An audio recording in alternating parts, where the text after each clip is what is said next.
안녕하십니까. 예배를 지나 삶으로 우리 신앙이 나아가기를 소망하며 오늘도 인사드립니다. 오늘 우리가 함께 살펴볼 말씀은 창세기 26장입니다. 12절부터 33절까지 말씀을 함께 읽어보겠습니다.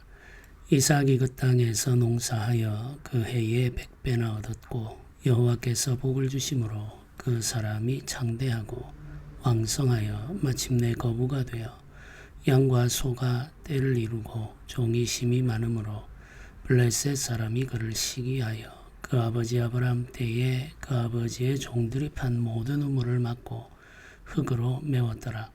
아비멜렉이 이삭에게 이르되 네가 우리보다 크게 강성한즉 우리를 떠나라. 이삭이 그곳을 떠나 그날 골짜기에 장막을 치고 거기 거류하며 그 아버지 아브라함 때에 팠던 우물들을 다시 팠으니 이는 아브라함이 죽은 후에 블레셋 사람이 그 우물들을 메웠음이라. 이삭이 그 우물들을 이름을 그의 아버지가 부르던 이름으로 불렀더라.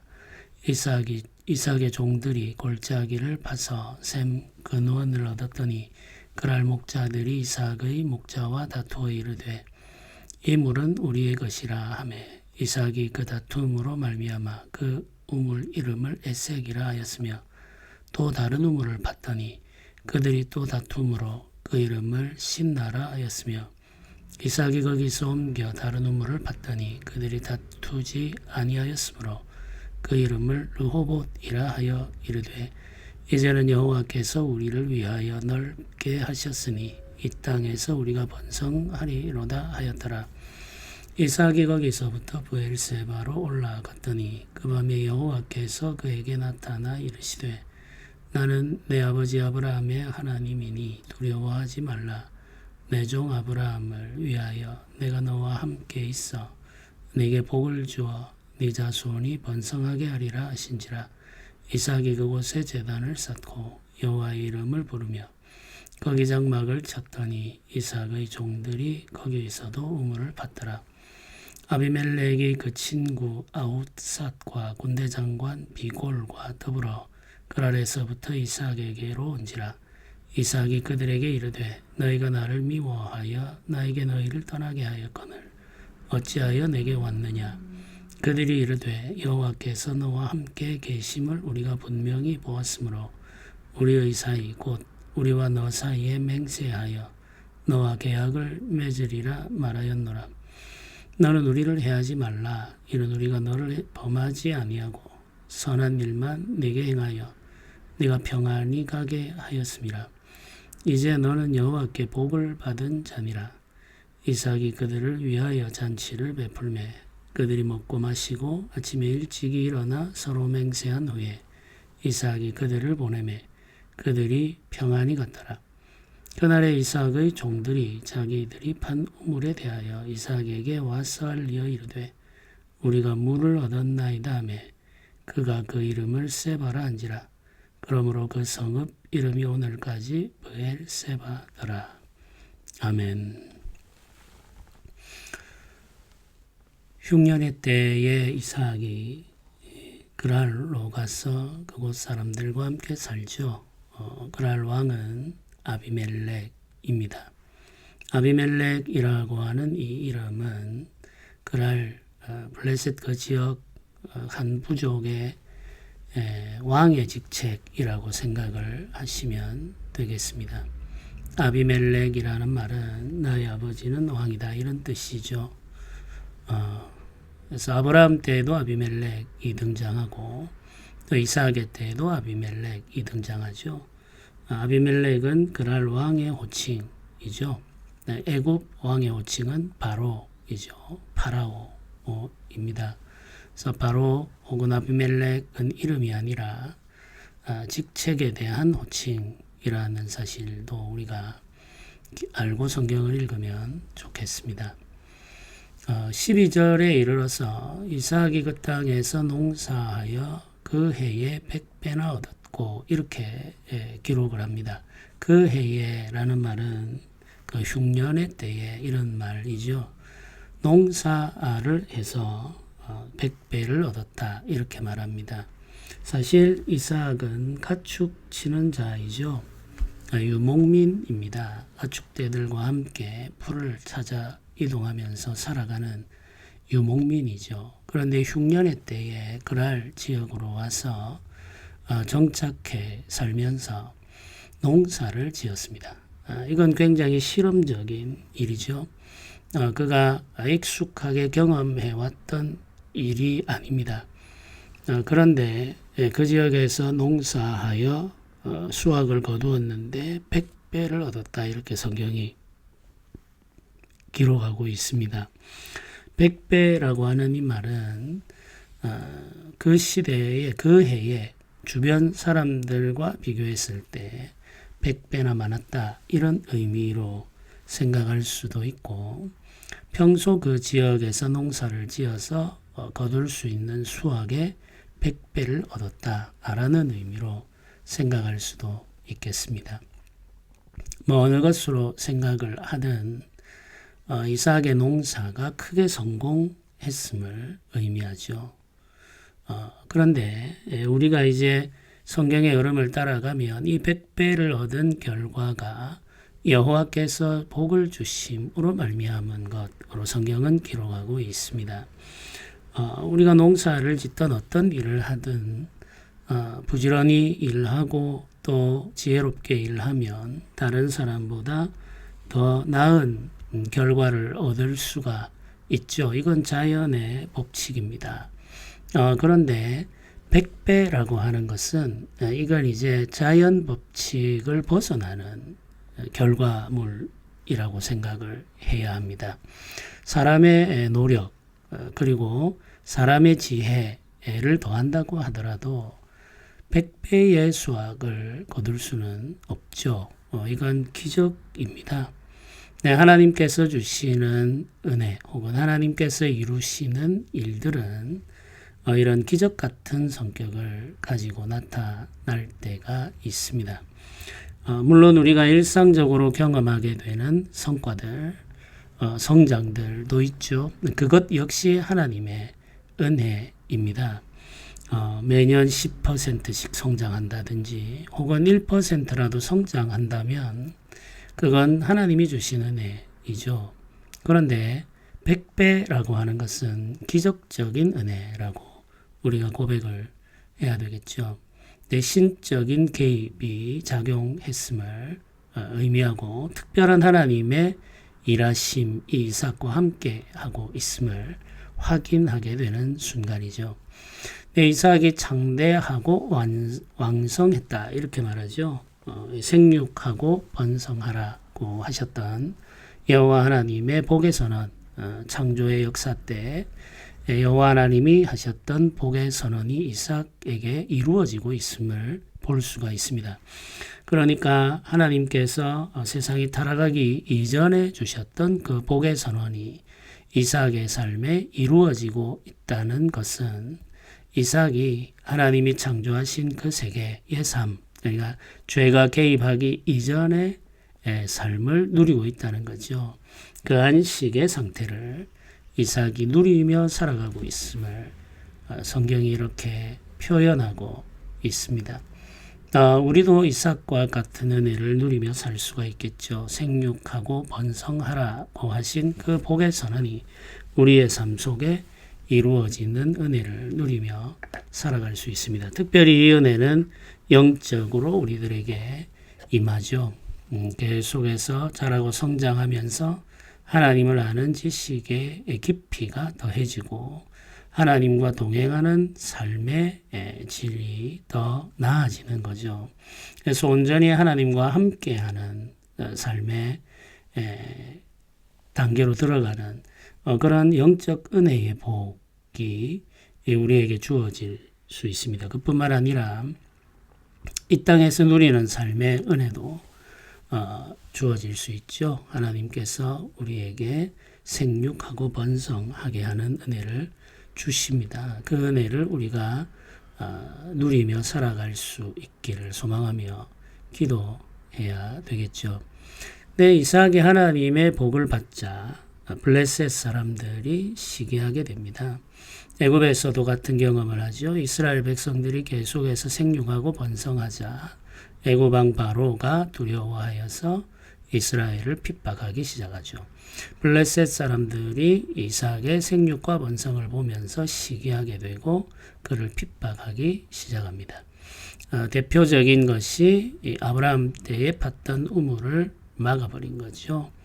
아브라함 때 팠던 우물을 막았다라는 말은 그 지역의 우물의 소유권이 아브라함에게 있었고 그 당시 그랄 왕 아비멜렉과 아브라함이 언약을 맺음으로 그 우물과 그 지역의 땅이 아브라함의 소유지임을 공증한 바가 있는데 그때의 언약을 무효화한다는 의미입니다.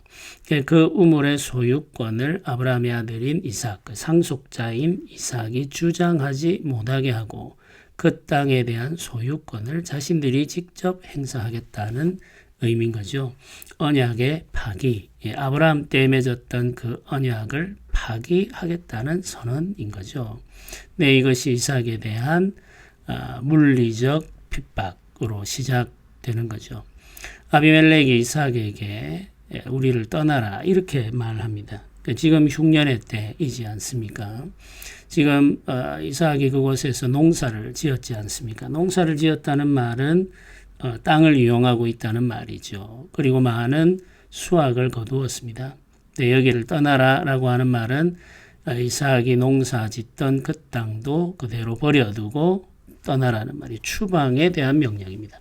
가뭄이 있는 그 시절, 물이 있는 그곳, 사람들이 살 수 있는 땅, 그랄 지역에서 추방당하는 거죠. 이건 생존의 위협을 의미하는 겁니다. 우리 땅에 살면서 우리보다 더 복을 받고 우리보다 더 강해지는 것을 용납할 수 없다는 거죠.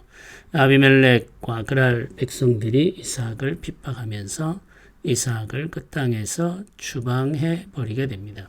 네, 이삭은 다시 황량한 땅으로 내몰리게 된 거죠. 네, 이제 이삭이 그곳을 떠나 그랄 골짜기에 장막을 치고 이제 또다시 이동하는 생활을 시작하게 됩니다. 그랄 골짜기에서 과거 아버지 아브라함이 팠던 우물들을 다시 파 그 우물을 사용하려고 하죠. 그러자 그랄 목자들이 와서 그 우물을 빼앗아 버립니다. 자신들의 소유라고 주장하는 거죠. 소유권을 두고 분쟁이 일어났습니다. 고대 사회뿐만 아니라 현대 사회에서도 마찬가지죠. 이 자산을 두고 분쟁은 언제나 일어났고 또 계속되고 있습니다. 소유권 분쟁은 굉장히 중요한 문제죠. 이 권리의 문제이고 재산의 문제이기 때문에 이 소유권 분쟁은 양보가 어렵습니다. 사실 우물에 대한 소유권 주장은 우물 주변에 있는 땅을 포함하고 있습니다. 우리 시대에는 우물이라고 하는 것이 없습니다만은 고대 사회, 특별히 가나안 지역, 물이 귀한 곳의 우물은 생존과 직접적인 관련이 있죠. 그래서 이 우물과 그 주변 땅에 대한 소유권은 한 부족의 미래를 결정하는 중요한 문제라고 할 수가 있죠. 이제 목자들이 아브라함 때의 아브라함의 소유지로 확정되어 있었던 그 우물에 대한 소유권을 주장하면서 이삭의 상속권을 침해하기 시작하는 거죠. 보통 이제 이럴 경우에는 우리가 자신의 권리를 주장하고 지켜내기 위해 무엇인가를 해야 합니다. 근데 우리가 앞부분에 읽은 것을 보면 이삭이 흉년의 때에 100배의 수확을 거두었고 창대하고 왕성해졌다고 이야기하지 않습니까? 그뿐만 아니라 소와 양이 때를 이루고 종이 심이 많았다 이렇게 말합니다. 그리고 아비멜렉이 이삭을 추방할 때 네가 우리보다 크게 강성한즉 우리를 떠나라 이렇게 말했습니다. 실질적으로 아비멜렉과 이삭 두 사람 이 부족의 지도자들을 비교할 때 아비멜렉이 볼 때는 이삭이 자신보다 훨씬 더 크고 강한 존재라고 느끼고 있었다는 이야기예요. 그런데 이삭은 자신이 가지고 있는 그 힘을 어떻게 사용해야 할지를 모르는 사람인 것처럼 보입니다. 아버지가 팠던 그 우물, 그리고 과거에 아버지 아브라함이 그랄 왕 아비멜렉과 언약을 맺어 소유지로 확정했던 그 땅에 대한 상속권을 주장할 수가 있습니다. 그리고 실질적으로 지금 이삭이 가지고 있는 세력, 그 힘을 생각한다면 자신의 권리를 주장하면서 그 아버지 아브라함의 때에 사용했던 그 우물을 지켜낼 수가 있는 거죠. 충분히 그럴 힘이 이삭에게 있었습니다. 그런데 이삭은 이상하게도 자신이 가지고 있는 힘을 사용하지를 않아요. 사용하지 않고 우물을 그냥 내어줍니다. 우물을 내어주고 이동해서 또 다른 우물을 파죠. 네. 근데 그 우물에 대한 소유권도 그랄 목자들이 주장하면 또 그 우물도 내어주고 또 이동을 합니다. 이 말은 그랄 목자들이 이 양과 소를 기르는 지역에서 점점 멀어지고 있다는 이야기죠. 그러면서 이제 광야로 점점 더 들어가면서 우물을 내어주고 내어주기를 반복하고 있는 겁니다. 충분히 멀어졌을 때 비로소 그랄 목자들이 더 이상 우물에 대한 소유권을 주장하지 않게 되는 겁니다. 그제서야 비로소 이삭은 그 우물을 자신의 소유로 확정하고 그 우물을 중심으로 생활하면서 흉년의 때를 보내게 됩니다. 이삭의 모습을 보면은 자신이 가지고 있는 힘의 크기를 인식하지 못하거나 그 힘을 어떻게 무엇을 위해서 사용해야 되는지를 모르거나 심지어는 자신이 마땅히 주장할 수 있는 권리조차 주장하지 못하는 매우 나약한 사람으로 보입니다. 실제로 이삭은 그런 사람이었습니다.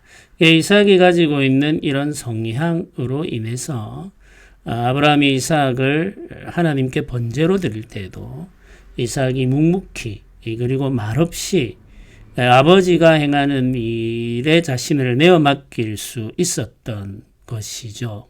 이건 이삭이 가지고 있는 매우 중요한 성품적 특징이었습니다. 이삭이 보이고 있는 이 모습이 겉으로 볼 때 나약해 보이는 것이 사실입니다. 이삭의 이 모습 속에서 우리는 예수 그리스도를 보게 되는 거죠. 예수 그리스도는 한없이 낮아지신 분이죠. 아버지의 뜻을 이루기 위해서 하늘에서 이 땅으로 내려오신 분입니다. 사람이 되셨죠. 하나님의 영광을 버리고 사람의 몸을 입으셨습니다. 사람으로 사시면서 온갖 고통과 괴로움을 경험하셨습니다. 율법을 지고 율법을 이루기 위해 율법을 순종하셨습니다. 심지어는 대적들의 미움을 받고 대적들로부터 배척받으셨습니다. 그뿐만 아니라 그 대적들로부터 십자가에 매달리는 죽음의 고통까지 감당하셔야 했죠. 그 과정에서 예수 그리스도께서 가지고 계신 능력을 나타내지 않으셨습니다. 병든 자를 고치고 굶주리는 자를 먹이실 때에는 한없는 능력을 보여주셨죠. 그런데 대적들 앞에서는 예수께서 가지고 계신 능력을 사용하지도 않으셨고 보이지도 않으셨습니다.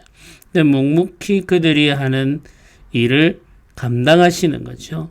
배척당하시고 괴롭힘 당하시고 십자가에 매달리시는 이런 나약한 모습을 보이셨습니다. 이렇게 하신 이유는 아버지의 뜻을 이루기 위해서임을 우리는 알고 있죠. 예수님은 철저히 낮아지셨을 뿐만 아니라 철저히 약해지신 하나님이신 거죠.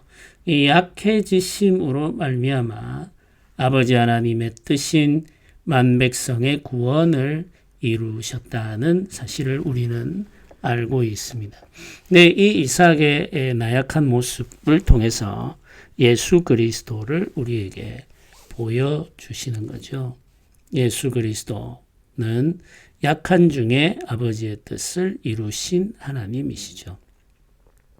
네, 우리의 약함 중에 또 하나님께서는 그 뜻을 이루어 가신다는 사실을 우리는 기억할 필요가 있겠습니다. 강한 것이 죄는 아닙니다. 그리고 강함으로 인하여서 그 권리를 주장하고 지켜내는 것을 금할 수도 없습니다. 그것도 죄는 아닙니다. 자신의 강함을 사용해서 하나님의 뜻을 이루는 사람들도 있습니다. 느헤미야와 같은 사람이죠. 자신의 강함을 사용해서 하나님의 뜻을 이룰 수도 있지만 자신의 약함 속에서 하나님의 뜻을 이루는 사람도 있습니다. 이삭이 바로 그런 사람이죠. 하나님은 강한 자를 통해서도 그 뜻을 이루시고 약한 자를 통해서도 그 뜻을 이루십니다.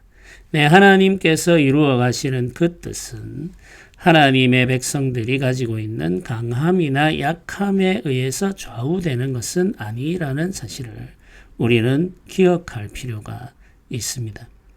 약함은 우리가 두려워하는 것이죠. 약함은 우리가 원하지 않는 것입니다. 약함으로 말미암아 하나님의 뜻이 이루어진다는 생각을 우리는 잘 하지를 못합니다. 그러나 이삭이 분명하게 보여주고 있습니다. 약함 중에도 하나님의 뜻을 이루어 갈 수 있다는 거죠. 하나님께서 그 약한 자와 함께 하심으로 하나님의 뜻을 이루십니다. 네, 이삭이 점점 그랄 땅으로부터 멀어지면서 아버지께서 물려주신 우물을 하나하나 내어주는 그 과정, 어떤 면에서는 패배 과정이죠. 이 패배 과정을 겪어 가다가 결국에는 충분히 내어주고 멀어진 후에야 하나님께서 이삭에게 찾아오십니다. 나는 네 아버지 아브라함의 하나님이니 두려워하지 말라. 내 종 아브라함을 위하여 내가 너와 함께 있어. 내게 복을 주어 내 자손이 번성하게 하리라. 하나님께서 다시 언약을 확인해 주시죠. 다시 그 언약을 보증하시면서 하나님께서 이삭을 찾아오셨습니다. 네, 이때 아비멜렉이 또 찾아옵니다. 이삭을 추방했던 아비멜렉이 친구와 군대 장관을 대동하고 이삭을 찾아왔습니다. 친구와 군대 장관이라고 표현되어 있는데 이것은 이 만남이 공적인 의미를 가지고 있는 만남이라는 의미인 거죠. 개인적인 친분을 과시하기 위해서 혹은 친밀함을 유지하기 위해서 찾아온 것이 아니라 공적인 일을 위해서 찾아왔고 그 일을 함께 확증할 사람들을 대동하고 온 겁니다. 군대 장관이 함께 동행했다는 사실은 굉장히 중요한 상징적인 의미를 가지고 있는 거죠. 이 만남은 언약 체결을 위한 만남이고 정치적 목적이 포함되어 있음을 알 수가 있습니다. 고대 사회에서 한 부족과 한 부족 사이의 언약이라고 하는 것은 결국에는 종주권 언약입니다. 주인과 종의 언약인 거죠. 아비멜렉이 와서 이삭에게 말하죠. 너희가 여호와께서 너와 함께 계심을 우리가 분명히 보았으므로 우리의 사이 곧 우리와 너 사이에 맹세하여 너와 계약을 맺으리라 이렇게 말을 합니다. 언약을 맺자는 이야기죠. 언약을 맺자고 하는 이유가 여기 나오지 않습니까? 여호와께서 너와 함께 계심을 우리가 분명히 보았으므로 이렇게 말합니다. 여호와께서 너와 함께 하심을 우리가 분명히 보았으므로 라는 말의 의미는 우리가 너를 두려워함으로 이 말이죠. 여호와께서 너와 함께 하시니 우리가 너를 두려워하여 너와 언약을 맺기를 원한다 이런 말입니다. 서로 이제 언약을 맺고 우리 서로 평화롭게 살자 이런 말이죠. 너가 우리를 해하지 않고 우리도 너를 범하지 않고 이런 표현을 쓰죠. 근데 이제 여기에서 중요한 것은 이삭이 자신들을 해하지 않기를 바라는 거죠. 이 언약 관계의 체결을 아비멜렉이 와서 요청하고 있는 거죠. 위협과 두려움을 느꼈다는 뜻입니다.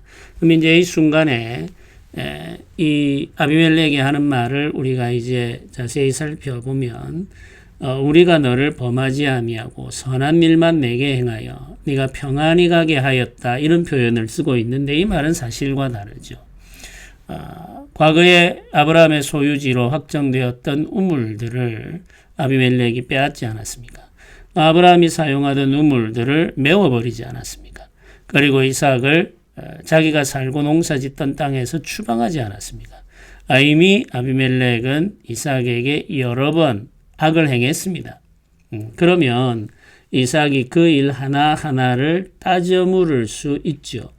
그뿐만 아니라 지금 평화의 조약을 원하는 쪽은 아비멜렉이기 때문에 아버지 아브라함이 소유지로 확정했던 그 우물을 돌려받을 수도 있습니다. 그렇게 해서 자신의 소유지를 넓혀갈 수가 있죠. 그런데 이삭이 아무 말도 하지를 않습니다. 이삭은 아무것도 요구하지 않고 아무것도 주장하지 않습니다. 그저 그들을 위하여 잔치를 베풀고 그들과 함께 먹고 마시고 아침에 일어나 맹세한 후에 그들을 평안히 돌려보냅니다. 이게 이제 이삭이 가지고 있는 성품인 거죠.